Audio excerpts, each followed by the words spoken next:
Okay, folks. So a question from a client over the last couple of days. The question was, and just give you some background here. How did I make the transition from working in the offline world to working full time online? And so I'm going to try to give this to you folks in as concise as possible. But I'm also going to I'm going to make this a bit of an editorial because I don't want this to just be about me. I want this to be how can you learn from this and how can you adapt it to your own scenario, because there's so many different scenarios. I mean, some people start online and in order to start, they have to only work an hour a day until they've got some money coming in, and then they can double it to 2 hours a day until they have more money coming in, and then they can double it to 4 hours a day, and they can quit their part-time job working somewhere, and when they have more money coming in, and then once they have enough money coming in to replace their full-time income, then they can quit. And so you literally, and then you have other people that just got fired from a job, they got a little pension, or they've got unemployment or something. They say, you know what, I'm tired of this. I'm not going to go get another job. I'm going to go full-time online, and they have a nest egg, and then you got other people that, are working a full-time job, but they say, you know what, I don't like this 9 to 5 thing anymore. I'm just going to work this business full time, and I'm going to literally, from the time I get home from 6 o'clock until the time I go to bed at midnight, I'm going to build this business. I'm going to treat it like it's my second full-time job. I'm going to go for a year and not sleep a whole lot, kind of like I did when I was in college, and I'm going to run on caffeine.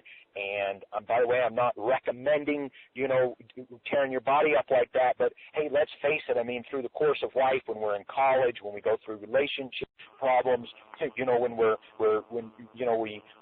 building a business. I mean, a lot of times we tear our bodies down for a year anyway. So, I mean, maybe there's a place to say, you know what, let's push yourselves to the wall for a year.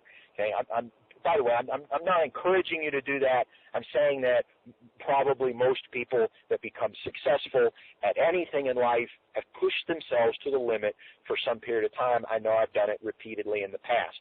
Not the best thing for the body, okay, but often that's how success happens. So the thought here is, all I want to say is there's lots of different ways that people get into online marketing, whether it's an hour a day, whether it's full-time, whether it's full-time, I have to make this work, or I have to go back to work, or I have to make this work, or my family's going to go hungry, or you're getting ready to retire. You've been in business for 25 years. You're getting ready to retire. You're going to have a natural retirement. You're going to get the gold watch and the award, and you're going to have a little pension, but the pension isn't going to allow you to travel as much as you'd like, and so you're going to start a business. So there's so many different reasons why people start businesses. I don't want you to walk away from listening to what I'm just going to share and go, well, if I can't do it the way Sean did it, then I can't do it. So I don't want that to be the case. I'm going to try to tie some things together here, okay? And before I give this, let me tie the one piece in here, okay? Sometimes I have people come to me that say, I've only got an hour a day to work, but I want to have a full-time income in 3 months. Okay, let me just say this. It's not going to happen. Okay? It's a dream. You want full-time results, you put full-time effort in. Okay. You know what? I'm not even going to elaborate on that. I'm just going to leave it right there because of what I just shared with you. Start with an hour, leverage it to 2 hours, leverage it to 3 hours, and move up to that point. Okay. Somebody starting out with full-time, just because you put in full-time today for 1 month doesn't mean you have a full-time income in 30 days. You may do the same amount of work, but building an online business, there is an exponential effect to it, okay? But, if you look at what I've done in this business over the last 5 years, I built a strong foundation. I mean, my goodness, I still get traffic from articles I wrote 5 years ago. What does that mean? It means that when I wrote the article the first 30 days, I didn't get its full results. I still don't have the full results from articles I wrote 60 months ago. I'm still making money on those articles, and maybe I still will be in 5 years from now, okay?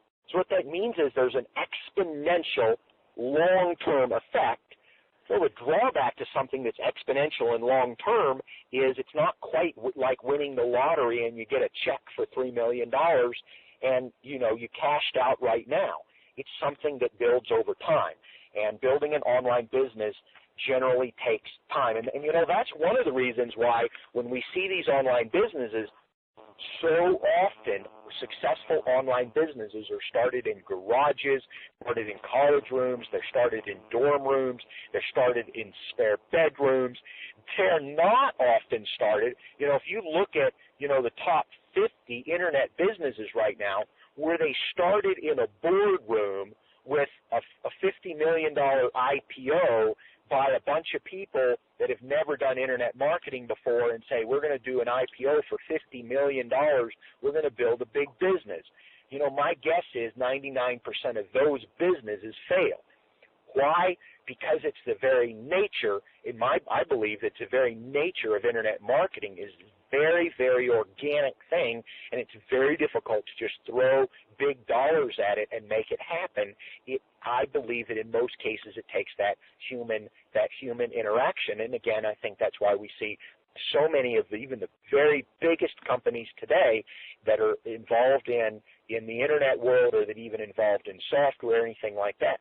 So many of them were started in college rooms, in basements, in garages, et cetera, et cetera, et cetera. Okay, so we kind of go to where I was, okay? And I was working, let me just give you some background. I've kind of been a self-starter ever since I was in high school. I remember when I believe it was 10th grade, maybe it was 11th grade, it was not my first entrepreneurial adventure, but I don't want to go back any younger than high school for entrepreneurial adventures, okay?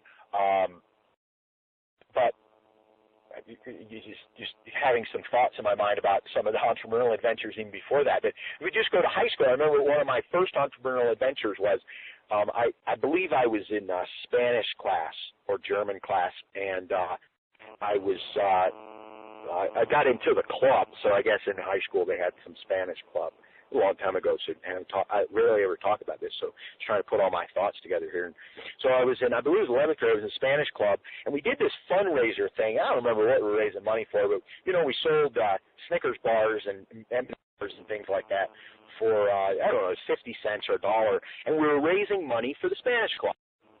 And it was like a 2-week push, and I found that I was pretty good at selling these candy bars, and I didn't even have to really sell them. Just, you know, people knew me in the classes, and so what I would do is I'd go by Spanish Club in the morning, and I don't remember the details on this. It could have been the night before. I'd fill my backpack up with these Spanish Club, the Snickers bars and Kit Kats and M&Ms and all this kind of thing. Have a backpack full, and what happens is after a few days, everybody in class knew that first period Sean was going to have a backpack full of candy bars, and I mean, you know, memory serves me right, it would not be unusual for 10 or 15 or 20 people in the class to fork over 50 cents or $1 for these candy bars. And, you know, and 7 periods would go by, and I just make sure I always had candy bars. There's a really funny thing happened, and I'm fuzzy on exactly the details, I don't know if it was a week or 2 weeks, but anyway, at the end of this drive for Spanish Club, you know, we collect everything, and I don't know how I fared, if I was number 1 or number 8 or whatever in the contest, but, you know, the first day that happened after this push was over, everybody says, okay, you know, I need my Kit Kat bar for the morning, and I go, oh, well, we're not selling them anymore. Okay, well, I don't know if it takes 10 people or 15 people or 20 people to come ask me about a candy bar before I go, well, wait a second, could I continue to supply candy bars even though I'm no longer fundraising? And so I remember I didn't have a car, and so I remember walking to the local Kmart and pricing out candy bars. And I found that I could buy like a box of 10 for $1, and I could sell them for the 50 cents or whatever I'd been selling them for. And so when you go back to, that was one of my very first entrepreneurial adventures, and I've done a lot of things more to that over the years. And so in a lot of ways, I'm very different from the person that's been, if you've been in corporate business for 20 years and you've never sold anything, and you've never started business, and you've never incorporated a business, and you know, you've never put flyers out and hope that somebody would call so you'd make the money to pay the bills this month, then I want to be very, very careful here that I'm in no way. I will say this. I think that you have not experienced the entrepreneurial spirit yet. I think that's a fair thing to say. And until you have experienced that entrepreneurial spirit, when you go try to build an online business in the evening, you don't have that entrepreneurial drive to kind of feed on. One of the things that I've taught about in the past, and I'm going to touch on it right now, is this idea that entrepreneurs really have a sense that they get paid based on what they're worth, okay? And so what that meant was that, and by the way, my candy bar earnings back in high school went to help me buy my first truck, okay? I mean, I put some of that money in the bank, and it went towards my first truck, okay, my first vehicle. And what happens with entrepreneurs is that they're very tied to this idea that they get paid for the exact work that they do, meaning that if I sold a candy bar, I made money. People that are entrepreneurs, they've knocked doors. If they sell something at the door, they make money. If they're involved in network marketing, they sell somebody and the person sells something, they make money. Okay, now, with a corporate job, with any job where you either work 9 to 5 or 8 to 3 or the midnight shift or anything, even if you know you'll get fired if you don't perform and you get a little bonus if you overperform, the truth of the matter is on Friday or Monday or the first of the month, you know that as long as you're employed, you're going to get a check and it's going to have some range. It's probably going to cover all the bills, and it's going to have some range. You guaranteed that money every single month as long as you maintain some minimal standard or the company doesn't go bankrupt or whatever the case is. With an entrepreneur, like the truest, deepest down entrepreneur, may have been involved in a business where they worked 90 hours a week for 10 weeks and didn't take home a penny before they made their first sale.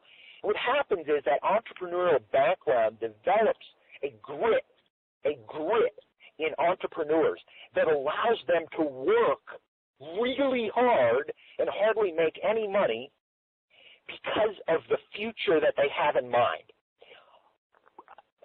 People that are entrepreneurs that have, I'm not just talking about you've been an entrepreneur, you went and bought a franchise, you had some money in the bank to fall back on for 3 years because the franchise ordered you to have so much money in the bank, and the first day you sold 3 hamburgers, and the second day you sold 5, and you finally you're losing money still at the third month, but hey, you had money coming in, and maybe you're even paying yourself a little bit of salary, and I'm talking about this dyed-in-the-core entrepreneur that maybe has gone a month without a sale, maybe has gone 3 months without a sale, maybe knocked doors and knew that if they didn't make a sale today, they couldn't put gas in the car to go back out tomorrow, okay?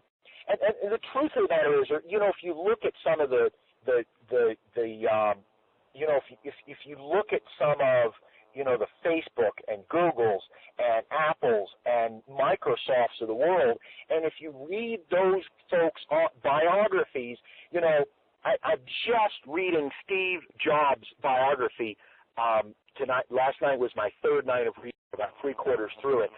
And, one of the things that was defining for Steve Jobs was when they made that first, I don't remember if this was the Apple one, or it was before that, I guess. It was the very first one that they created, and he was in his garage, and they got this electronics store that said, okay, fine, I'll buy 100 units, and I'll pay you $500 for them, okay?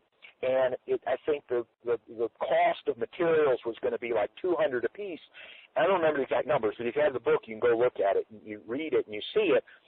And literally talk about they had to go out and they had to borrow money, take out a loan to be able to purchase the parts to make this happen, and then they had to put them all together, and he brought all his friends over to help him assemble these, and if they didn't sell them all or they didn't work, I mean, talk about ruined for life type of an experience, okay?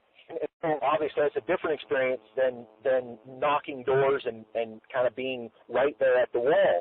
And we could do this with probably all of them. We could do this with Bill Gates. We could do this probably with Russell Branson. We could probably do this with I mean, my goodness, we could probably do this with Timothy Ferriss. We could probably do this with Oprah Winfrey. We could do this with Mark Zuckerberg. We could find a moment where in their entrepreneurialism, they were doing something at the end of the wall. They had to stay up all night to be able to make it happen. They slept for an hour in the afternoon. They had to stay up the whole next night. I just recently read Paul Allen's biography, and it was just amazing the nights that those folks would just stay up all night long to be able to code, go sleep for an hour, do code all the next day, and then go do a presentation that if that presentation failed, the work that they had done for the last 90 days would have just totally gone absolutely to waste. And so all of these scenarios to say that I believe that people, and if you're that person, I'm going to give you, I'm going to try to give you some hope in just a moment. People who have never ever been so totally against the wall that they either couldn't pay a bill or that they had to go 90 days without making any money while working 90-hour days, or that have gone all night long multiple times to do a make-or-break deal, that if you've never had to go all the way to that wall, where you were so hungry, where you were so tired, that you were shaking, that you thought you might die maybe, that you thought the world might end if something didn't happen, and yet you still pushed through it. If you're the type of person that's never been through that, I'm just going to be level with you. It is going to be hard for you that first year, because when you don't make any money the first month and nobody buys anything from you the second month, what do you have deep inside of you to hold on to that's going to say, you know what, I am going to make this work. I'm going to lose sleep. I'm going to wake up 2 hours before my wife does. I am going to go to bed 3 hours after the kids do. I am going to do whatever it takes. Now, here's what I want to suggest to you. If you're that person, I suggest that you go out and begin reading biographies of self-starters. And I want you to identify the point at which their back was up against the wall, and that if they failed, Ted Turner just bumped into my mind. Same idea. If you read Ted Turner's book, it's just amazing the number of times that his back was up against the wall and that he would have lost everything, if he hadn't pushed through and made it happen. For years, Ted Turner would sleep in his office rather than commute for an hour because it would allow him 2 extra work every day. Okay, let's come back to this. I suggest that you go out, buy the biographies of people, Steve Jobs, Ted Turner, Paul Allen, Bill Gates, Russ Brunson, Mark Zuckerberg. Buy them and hunt for those opportunities where their back was up against the wall. And when you get to those opportunities, sit there and ask yourself, could I do that? What do I have to feel to do that? That way, when you get to the 3rd month in your business and something isn't clicking, that you're still able to push through, that you're still able to stay up after your wife goes to bed, that you're still able to get up before your husband gets up, that you're still able to work during your lunch break at work, that you're still able to push yourself to the wall, because I believe that in order to become successful online, you have to have that mentality. Now, having said that, are there a few people that something just clicks? Yes. Occasionally that happens. But I believe that 95, 99% of the time it doesn't happen. And why should you gamble that you might be the 1% person? Why not just count on the fact that you're probably like the other 99% that start businesses and become successful? Treat it like that. That way you will succeed rather than fail when you hit that wall. So coming back to me, I've had this entrepreneurial background. And in fact, for the 10 years before I started my online business, although I was paid by other people, almost all of the work that I did was commission-based, okay? where I was either running sales crews and I'd get a percentage of what they bought, or I was just various things that I was involved in. Most of the way that I made my income for the decade before was getting paid on other people's performance, okay, or even getting paid on my own performance, but being paid on a performance basis. And so I was conditionally in my mind, I was able to make that leap from being trusting someone else to make that payment for me to making my own payment, okay, to being paid by myself. And so I believe that what I've just shared with you is critical for those of you who are not an entrepreneur yet, whose back has never been up against the wall, if you've never spent your last dollar, or your last $10,000 or whatever, on something that's a make or break that could totally break you in a part of your life, okay, I just encourage you to latch on to what I've shared with you in the last 15 minutes and hopefully allow yourself to gain strength from that. Read the books I've suggested, read more than just what I've just suggested, and really get a feel for people's epic struggles that allow them to be highly successful. And so in my case, what happened to me was I actually took a vacation like I did almost every year in those days. I'd take a vacation down to Florida and go sit on the beach. And what happened this time was I actually had about 3 weeks off because I had been doing some contract work where I was, again, paid on a performance basis. Been doing some contract work, and one of the contracts was over. I had an opportunity to take something else in the future and actually spent about 3 weeks relaxing, and I want to say a week or 10 days of it was like physically on the beach. And I was sitting on the beach, and I thought, you know what? I don't want to go back home. Okay, now obviously I did come back home, but figuratively, I don't want to go back home. I want to be able to come here anytime I want to. I want to be able to ski as much as I want to. I really want that freedom. How can I get it? And I'd started offline businesses in the past, and the drawback for me with an offline business always was, man, I got to have this office, and I hire these employees, or I got to show up for these meetings. It really makes it really hard to go away for more than 7 days. And, that was right about when the internet was just kind of coming into its own. And I said, can I build something online? Can I build a real business online? And right there on that vacation began doing a lot of the research that you folks have probably done over the course of the last few months, the past few years, and began to do the research to ask myself, how can this be done? How can this happen? What can I do? And in fact, at that point, in addition to being involved doing offline work, I had been dabbling online for about 8 months. So I kind of knew some basics, but I'd never been able to make things happen. I'd never had my back up against the wall because I always had that paycheck coming in. Okay, it kind of goes right back to what we were just talking about. I didn't have my back up against the wall.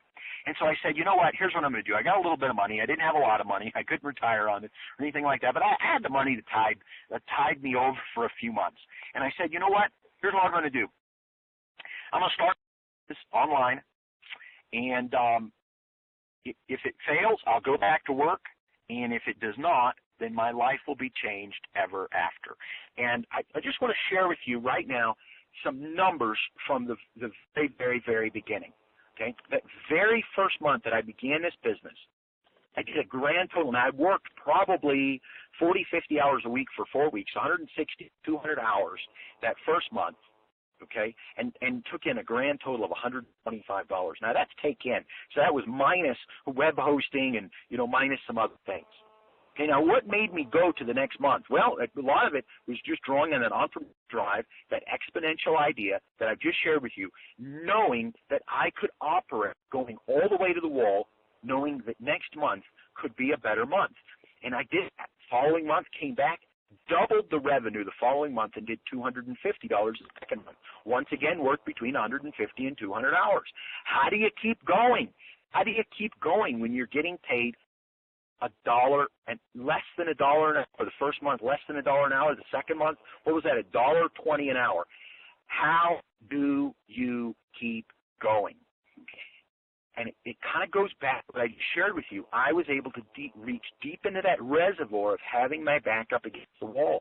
And I said, you know what are we going to do next month? And I said, you know what, here's what I'm going to do. In this now for 60 days, and it's time to create my first product. I did that, launched it, did $900 that third month. Okay, once again, more than doubled the revenue from the month before. In fact, that was a 3.5 times value. And so we're beginning to see this exponential thing that I've talked about in other teachings, where what happens online grows and grows and grows, and it's exponential. And if you quit before that breakthrough happens, you never have anything. So the fourth month, at this point, I was beginning to evaluate, from a financial standpoint, can I continue to make $900 a month, and how long can I do that for? Okay? And at that point, I'm thinking, I can't do it for a whole long time, but hey, I tripled revenue last month. What can I stab at for this month? In the fourth month, I did just about $1,600 online. Did another product and sold that, did $1,600 that following month. This month, I did $3,840. So again, not exactly an exponential type of thing here, but consistently growing. And then I believe that fifth month, I launched another product, and that was the fourth month. The fifth month, $3,840. And then the sixth month, launched a coaching program and did, I believe that month was $5,500 that fifth month. And obviously, I've continued to grow over time. What kept me in there those first 3 or 4 months? It was being able to rely on the fact that I can operate when I'm in the red. I can operate when my back is up against the wall. I can operate when nothing looks like it's going to work. And so what I want you folks to take out of this, that was how I was able to make that transition happen for myself. I've given a lot of background there in terms of making that happen. I gave you the background. I'm going to dig into a little bit about how did that success happen those first 6 months. Okay, the first thing that I did the first 2 months, all I did those first 2 months was write articles. I don't know how many I wrote, but I averaged the first 10 months I averaged about 150 a month. So if we could just say that it was average, it was probably a little bit more. But those 2 months, averaging 150 articles a month for those first couple of months. And then what I did, because I was writing those articles, I was building a list, I simply sent an email out to my list and said, look, you know that I've been writing you an email every single day, because I would send people clips and I'd send people links to the articles, and I would send people links to be able to buy other people's products. I made any money those first couple of months. We just selling affiliate products. So the third month, I sent that email out and said, look, I'm thinking about creating my own product. What would you like to learn? And people wrote back and told me what they would like to learn. And so then I wrote a book about what they wanted to learn, and just an ebook, just a skimpy little ebook, 60, 70 pages, put a price tag on it, put it out there, and a lot of the people that had helped me decide what the topics were going to be bought it. And you remember my numbers just now, 125 to 250, 900 the third month. You know what? I was hooked. I said, you know what? If I can almost quadruple revenue by writing a 70-page book that took me a few days of actual writing to write based on what people wanted to know, I said, why don't I do it again? So I wrote another email that said, you know what, this last one was such a success. What would you like me to teach you about now? And so they wrote me, they told me, I did the research, and I wrote the next one. And then the following month, the fifth month, I believe what I did there was I asked people what else they needed, and I put together, it wasn't exactly a book, it was more along the lines of like a package, useful tools. That's what they, if I remember correctly, that's what they said they wanted. I put it together, put a higher price tag on it, made money on that. The following month when I launched the coaching program, I wasn't even thinking about launching a coaching program. I had no idea that it would really be a success. But what I did was I just sent an email out to my list, everybody on my list. It all starts with building that list. I built the list, had no idea at the beginning what I was going to do with it, but I communicate with my list, and I said, you know what? You know, I've had a lot of you saying, hey, I love those first two books. I love the product you created, and you're having questions about duplicating what I've been doing.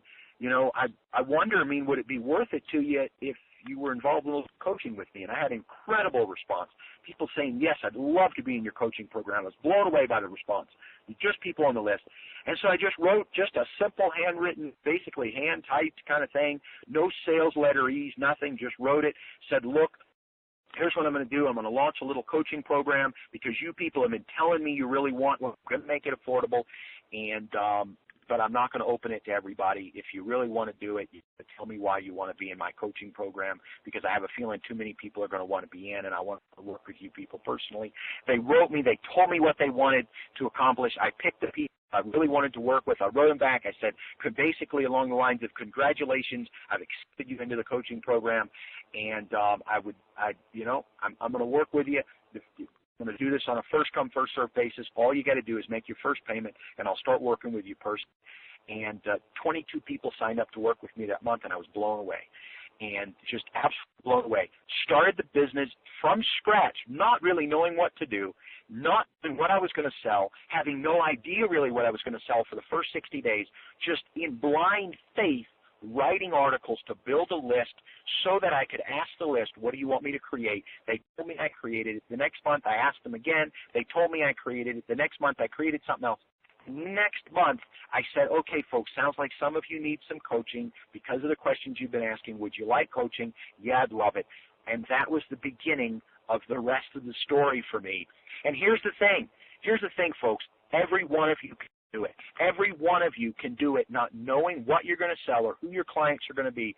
Just write articles and build a list and ask your list what they would like to learn about. Write an ebook, or better yet, what I teach now is record a training. I mean, an ebook takes hours and hours and hours to write.